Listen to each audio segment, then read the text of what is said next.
Alright, throughout the course of this video, we're going to see what happened on the Mosquito Fire throughout the day today, take a look at the current conditions, and then most importantly, we're going to take a good look at that weather forecast where looks like we're going to have a system coming in that's going to be bringing first gusty winds on Saturday, which could be bad news for the fire, but then right here you can see those rain chances expected for Sunday and Monday, which will most likely be some great news for the fire.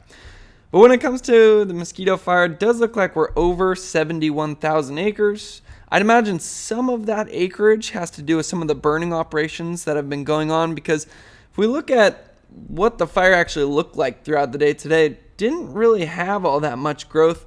You can see some smoke coming off of this eastern side, but not nearly as much as we'd had in previous days.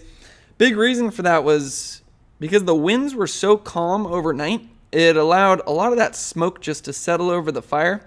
And then throughout the morning hours, that smoke was just blocking the amount of sunlight that could get in, warm up the fire, increase our winds. And we also had more moisture because of that smoke covering us. And looks like it really stuck around all day and just led to minimal activity on the fire. But if we do want to see where some of the new growth has been, I can turn this on and off. We can check out where some of the growth was since we did one of these videos last night. And you notice not a whole lot going on. I think there's three main things that I look at. It's this area south of Forest Hill.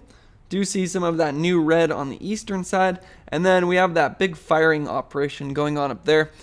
So let's just break those down one by one. We'll go around Forest Hill first. So remember, this is the spot fire that took off just a couple of days ago. We can actually go and see what happened there.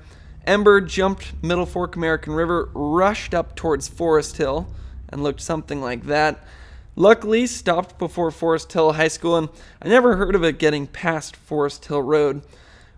Luckily, the next 2 days, we had below average temperatures. We had a lot of moisture. We didn't see all that much activity on it. And then yesterday, or it might have been last night, they were able to do this firing operation right here, which tied in where that spot fire had burned out a lot of these fuels to the Middle Fork American River. So last I heard from CAL FIRE, they're feeling very confident around Forest Hill, although that does still remain their top priority. Now where we have seen more activity recently, not surprisingly, still on this eastern side of the fire, just to see what has grown in the last day. So pretty minimal growth, I'll put it that way, but definitely still some. We just always have those southwesterly winds in the afternoon. And then also if you look in here, there's a lot of very steep, rugged terrain, so pretty hard to work in this kind of country. And then also it's favorable for fires because fire and wind both like steep topography and canyons like that. So now let's look at that third aspect of the fire that we were checking out here. Northern edge. This, I think, is the key part of the fire that I'm going to be watching over the next couple of days. And you can tell what a big priority it is for CAL FIRE and the other agencies working on this. They have this huge firing operation that stretches all the way up here, then comes down on this right side. That's some of the new firing operations we saw happen. Looks like they completed that. And the reason they're doing this is to prevent the fire from growing towards the north. Because if it were to go more to the north, you see how much fuel we have up here. See a lot more steep drainage canyons, or canyons up there. Very difficult terrain to be working in. And with these winds that we have coming in tomorrow, they're going to try to push this fire towards the north. So that's why I'm going to be watching this area of the fire so closely. It's going to be tested tomorrow because we're going to have some of the strongest winds that we've seen in quite some time on the Mosquito Fire. So we'll look at that weather forecast in a second, but first, do just want to see containment looks to be at 20%.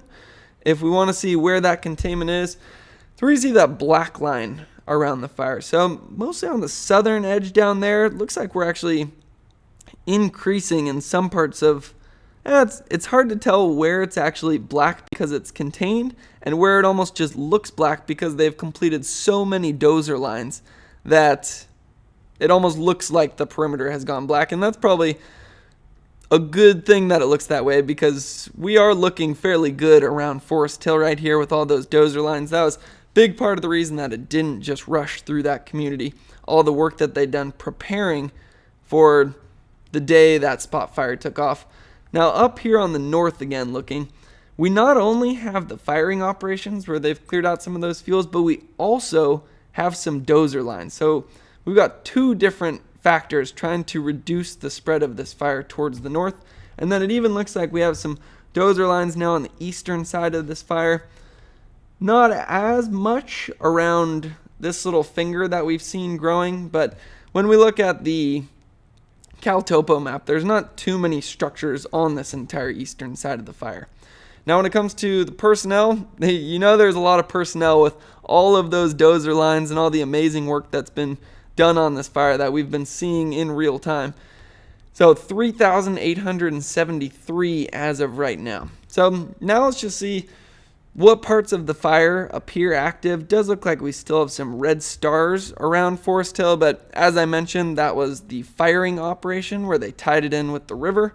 And then while we do have some activity on this eastern side, I would say this is the least amount of activity that I've seen this entire week. And that's saying something because today was actually supposed to have drier conditions, but it was really that smoke that settled over the fire that kept the fire nice and calm throughout the day. And if we actually look at the GOES detections, which show where some of the more recent hotspots are, that's the smallest amount of heat that we've seen on this fire possibly since it began.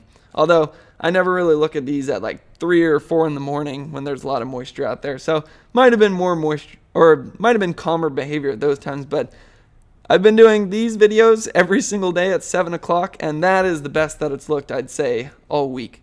And then some of that activity on the north is still some of the heat being picked up from the firing operations. Now, something else we can add here is the structures. Right there, that explains why Forest Hill has been their top priority. Notice that's the part of the fire that gets the closest to the largest amount of structures. This southern edge, or the southwestern edge, has also been closest to a very large amount of structures, but that's the part of the fire where if we look at the containment map, we're looking great down there. And I can never confirm evacuation warnings and orders, but I'm pretty sure I remember seeing something about some evacuation orders being turned into warnings down on the southern side. But again, never go to me for evacuation warnings and orders because I don't know exactly when you're watching this video. You can either go to the links in the description to Watch Duty, where you can see these links right there, or you can go to Inciweb and then click on one of these two links that takes you to those evacuation maps. So just coming back to this fire, the other thing that I want to show here is fire history, because that's still the reason I expect most of our growth to still be on this eastern side. Still seeing some hot spots and then not as much fire history in there, so there's just an abundance of very dry fuels. It's on this northern section that's so amazing, the work that they've done. They basically did this giant firing operation all the way up here, then almost a second one just for good measure, and then tied it in perfectly with the 2013 American burn scar. It's almost 3 different defenses against this fire taking off to the north with the winds that are expected on Saturday. So I think overall for the Mosquito Fire, we're looking great throughout the day today. Not really much new growth at all to talk about. The big story, though, is what's going to happen this weekend, because there's some very bad news and there's some good news. The bad news, looks like the winds are going to pick up. Good news, once we get through those winds, we have some rain on the way. So whenever it comes to weather, best thing to do is just see where we're at right now. Max temperature today was 74 degrees, so once again, below average. Our minimum relative humidity, the original models were saying it was going to be 25%, but it was that smoke hanging out all day long that means we don't get as much sunlight. It means our temperatures don't increase as much, and then it means we don't dry out as much during the daytime. So what was supposed to be 25% actually ended up being 42%. And that's another part of the reason that we didn't have all that much activity today. Also, winds only 12 miles per hour. That means it's providing less oxygen to your fire. It's spreading those flames less. And then it also was less winds to clear out those smoke. So the fire was almost in a positive feedback loop where we had weak winds, so the smoke settled down, but then because the smoke settled down, we got cooler temperatures, which means weaker winds, which allowed the smoke to stay there. So pretty great weather throughout the day today. But I'm afraid that's where the current good news ends, because when we click into Saturday, let's just focus on the winds for Saturday, because that's going to be the factor that's important. 8 a.m. looks like we're about 12 mile per hour gusts.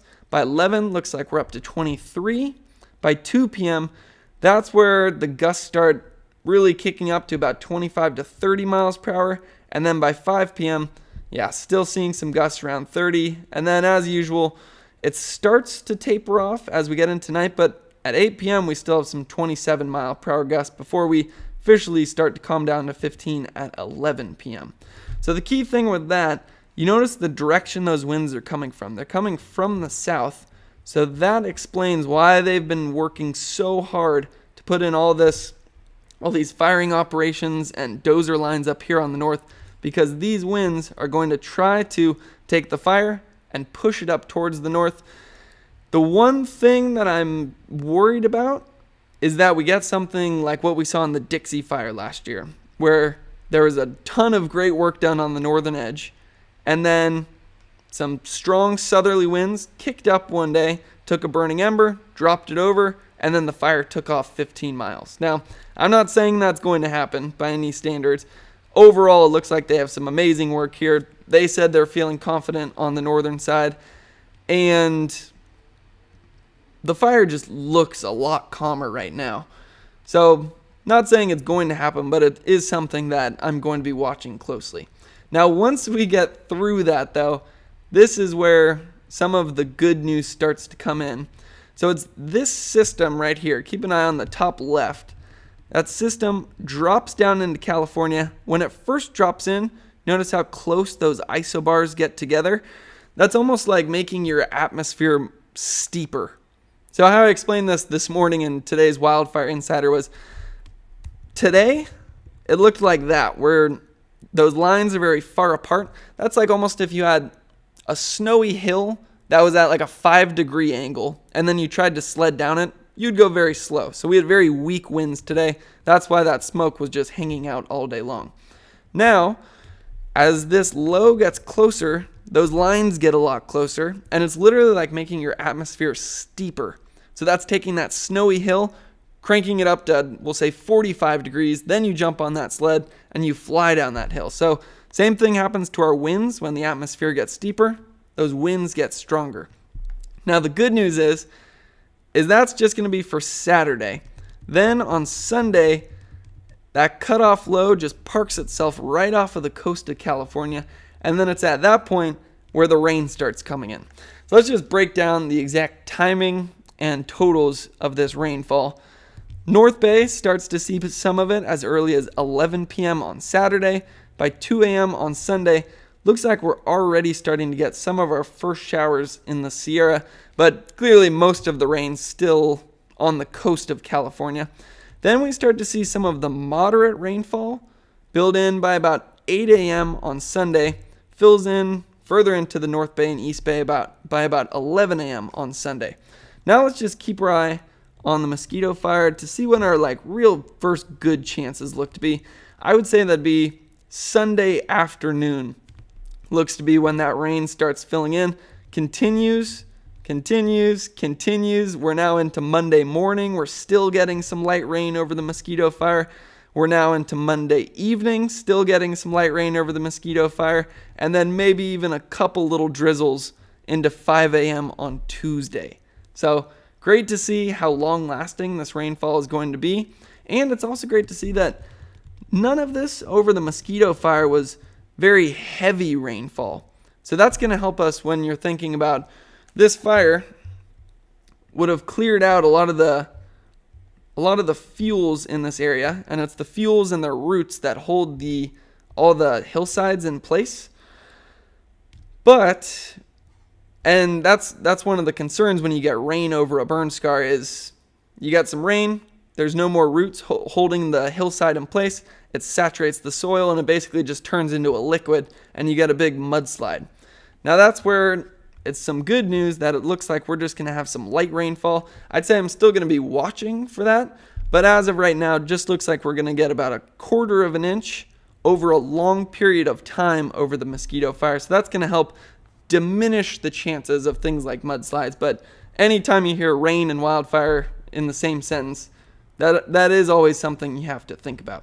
Now, if we just look at the totals as they come in, right there, that's Sunday 5 p.m. We've picked up a little bit over the Mosquito Fire, but then it's more as we get into 11 p.m. Monday. At that point, it seems like every time we look at the models, they increase for how much rain is falling over all of California.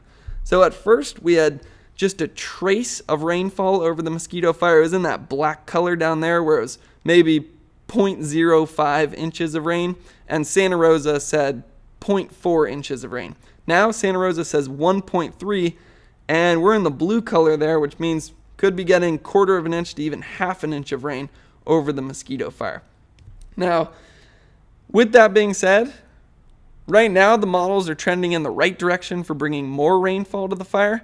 Seems like, as I mentioned, every time I check it, we get more and more rainfall. So the models are moving in the right direction for us to just drop a bunch of moisture over this fire, which won't necessarily put it out, but it's certainly going to help with this firefight. With that being said, early season storms are notorious for falling apart at the last second. So we are going to have to keep a very close eye on this as it gets closer. As it gets closer, the models will become more confident in their predictions and we'll be able to get a better idea of what's actually going to happen. So to stay updated with that, you can subscribe to this channel, and you can also follow Holt Hanley Wildfire Forecasting on Twitter, where I do more consistent updates. So tomorrow morning, with that big wind event coming later in the day, I'll do a long wildfire insider where we'll talk about all the different kind of weather components that will impact the spread of this fire. But overall, with our summary, Mosquito Fire, very calm throughout the day today. We have those strong winds coming in tomorrow, which is going to most likely lead to more activity than what we had today. But key thing I'll be watching is how strong this northern side stays with being tested by those winds. And then the big news for Sunday and Monday, that's when some of that great rainfall comes in, and we'll certainly keep our fingers crossed and look forward to that. So I hope this video was helpful. Thanks for watching, and I'll see you all tomorrow for Wildfire Insider.